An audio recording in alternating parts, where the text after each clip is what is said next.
Verse 266 of Surat al-Baqarah. Would one of you like to have a garden of palm trees, and grapevines underneath which rivers flow, in which he has from every fruit? But he is afflicted with old age and has weak offspring, and it is hit by a whirlwind containing fire and is burned. Thus does Allah make clear to you His verses that you might give thought. Interpretation of verse 266 of Surat al-Baqarah. In this verse, God Almighty gives another example of a hypocrite who spends his wealth or gives charity for the purpose of showing off, so that people will think he is a righteous believer. God Almighty asks these people, would any of you like to have a garden that he tended in his youth until it bore fruit and he benefited from it in his old age, and then suddenly it burned down? This is the state of someone who spends his wealth to show off to people. It is a severe tragedy. He exerts great effort in spending it for the sake of God, and it should have been beneficial to him. However, he exerted his effort to please people, not to please God. This is evidenced by his mockery of those who give him charity, his arrogance, and his hurting people's feelings.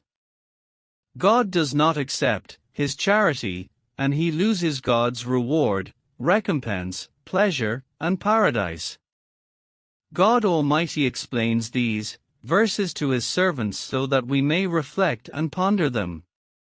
Verse 267 of Surat al-Baqarah. O you who have believed, spend from the good things which you have earned and from that which we have produced for you from the earth. And do not aim toward the defective therefrom, spending from that, while you would not take it yourself, except with closed eyes. And know that Allah is free of need and praiseworthy. Interpretation of verse 267 of Surat al-Baqarah.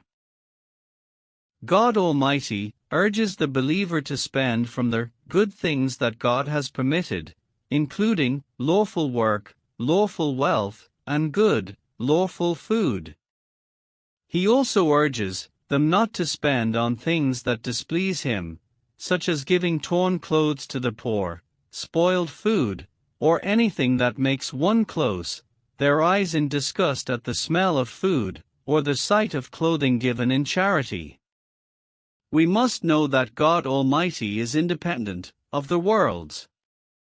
God is the provider, and we are the ones in need of Him. Whoever gives to the needy from the best of what God has provided, and does so with sincerity and love for God Almighty, with affection, mercy, and good treatment, will find God praising and thanking Him for obeying God and treating Him well.